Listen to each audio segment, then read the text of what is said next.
Ya, kembali lagi di 811 Show pemirsa. Indonesia mempunyai potensi sumber daya air yang sangat banyak, yaitu sekitar 3.900 miliar meter kubik per tahun, dan ini merupakan yang terbanyak kelima di dunia. Namun masih saja berbagai permasalahan menyangkut air menimpa negeri ini. Di saat kemarau, kita banyak sebagian wilayah Indonesia yang mengalami kekeringan. Sementara di saat musim hujan, berbagai daerah harus menghadapi banjir. Nah, apa upaya untuk mengatasi permasalahan sumber daya air ini dan bagaimana potensi sumber daya air di Indonesia yang harus diolah agar kekayaan alam ini bisa dirasakan manfaatnya oleh rakyat? Bersama saya Lucia Saharwi, saat ini sudah hadir di studio Direktur Bina Penata Gunaan Sumber Daya Air Ditjen SDA Kementerian PU, Bapak Ari Setiadi Murwanto. Selamat pagi Pak Ari. Selamat pagi Mbak. Ya Pak Ari, kalau kita dengar dengan kekayaan sumber daya air kita ya Pak ya, sekitar 3,9 triliun meter kubik per tahun. Nah, ini berapa banyak yang sudah dimanfaatkan Pak? Begini Mbak, memang betul ya potensi kita sangat besar, tapi jangan terbuai juga. Mbak tadi bilang gitu kan ya, secara temporal memang tidak baik ya, semuanya turun di musim penghujan dan sisanya di kemarau gitu kan ya. Dari jumlah tersebut baru 5%-nya yang bisa kita andalkan ya, 5% ya, artinya 80% waktu ada gitu kan ya. Dari 5% tersebut baru 25%-nya yang kita manfaatkan, sisanya 75% ngalir ke laut. 25% itu lebih kurang, atau andalan kita lebih kurang 700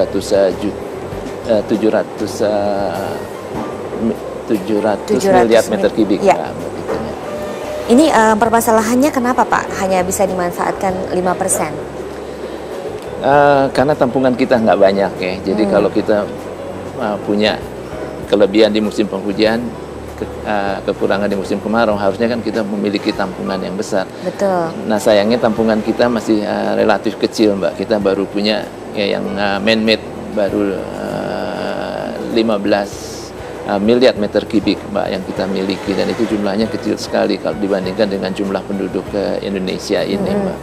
Ya, kita punya 240 juta ya, penduduk itu kan ya. Kalau kita bagi, maka kita rata-rata hanya memiliki 63 meter kubik per kapita per tahun, dan jumlah ini kecil sekali Mbak. Idealnya berapa Pak seharusnya? Oke, minimumnya saja kan ya. Kalau idealnya kita masih jauh ya Pak jauh ya? Sekali gitu kan ya. Kita idealnya punya 1.600 meter kubik per orang per kapita, tapi minimum untuk negara seperti Indonesia kita punya 150 meter kubik per kapita per tahun ya. Angka itu saya bilang minimum, kenapa?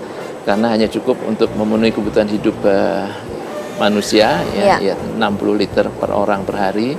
Untuk pangan kita 138 kg per orang per tahun ya, dan lauk kita kira-kira 25 kg daging ya. Kalau kita jumlahkan penduduknya ya, jumlah air yang diperlukan untuk memproduksi beras tersebut, karena untuk 1 ton beras kita perlu 2.500 meter kubik air ya, buat menghasilkan 1 ton beras ya. Kemudian daging, maka kita dapatkan angka 150 meter kubik per kapita per tahun tersebut. Oke, tadi Pak Ari sempat mengatakan bahwa masalahnya karena kita tidak punya penampungan yang banyak begitu ya Pak. Nah, ini bagaimana peran dari Ditjen SDA dalam mengatasi permasalahan ini Pak?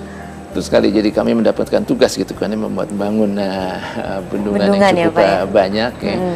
Jadi memang tugas, tapi di luar dari tugas memang ini satu keharusan kalau kita mau memang hidup kita agak nyaman, tidak sebentar-sebentar kebanjiran, sebentar-sebentar kekeringan gitu kan ya.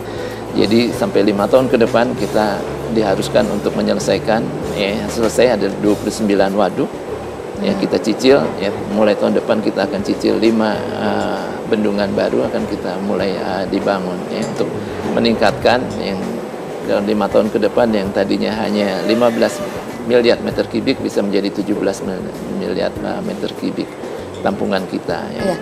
Selain waduk apa lagi Pak? Selain waduk, kita juga akan merestorasi ya danau-danau yang kita miliki, situ-situ yang kita miliki, semua karena dia tampungan-tampungan air alami yang sangat potensial yang harus kita revitalisasi itu kan ya. Di samping itu juga kita harus menjaga jangan sampai tampungan-tampungan kita yang sedikit ini dipenuhi sedimen itu kan ya. Karena seperti kita ketahui bahwa di Pulau Jawa saja setiap tahun erosi kita adalah 10 juta meter kubik per tahun ya. Dan itu masuk di danau-danau kita, di situ-situ kita, di tampungan-tampungan air kita lainnya gitu kan ya. dan itu kerugian yang sangat besar itu kan ya, karena membangun itu kan susah sekali itu kan ya.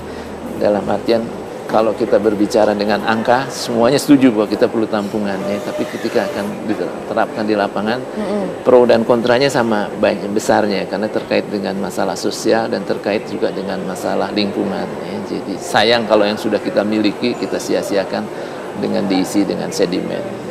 Nih, masalah terbesar pada waktu mengaplikasikan rencana dari Ditjen SDA ini apa, Pak?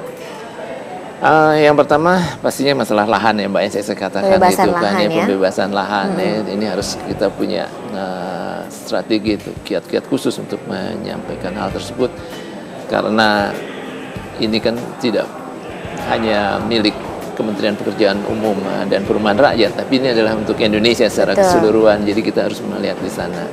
Yang berikutnya adalah masalah pro dan kontra gitu kan ya, karena kita berbicara masalah sosial dan masalah lingkungan gitu kan ya, jadi kita harus melihat dalam suatu perspektif yang lebih luas. Kemudian masalah lingkungan, memang betul bahwa dengan membangun bendungan kita memiliki satu potensi bahaya, tapi percaya dengan ahli-ahli Indonesia kita sudah memperhitungkan semuanya, jadi insya Allah aman. Aman ya, baik. Bagaimana kinerja tampungan air di Indonesia ini kita akan bahas lebih lanjut nanti ya Pak. Pemirsa jangan beranjak dulu, kami masih akan kembali setelah pariwara.